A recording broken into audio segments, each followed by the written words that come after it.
फूल जहाँ दिए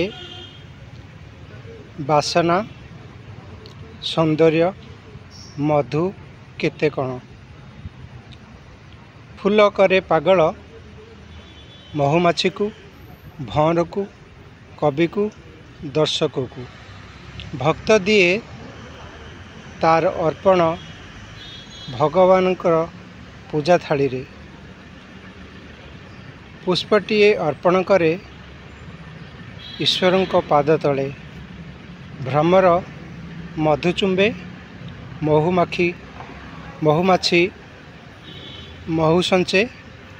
एहीपरि देई चले केते कण। फूल खाली सौंदर्य नुह, फूल एक सृष्टि भगवानकर एक अवदान जहाँ दिए आनंद स्मृति विस्मृति मधु आनंद इत्यादि अनेक।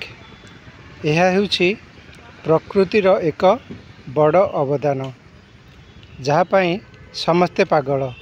केवल कवि नुहे महुमाछी भ्रमर एवं अन्य माने।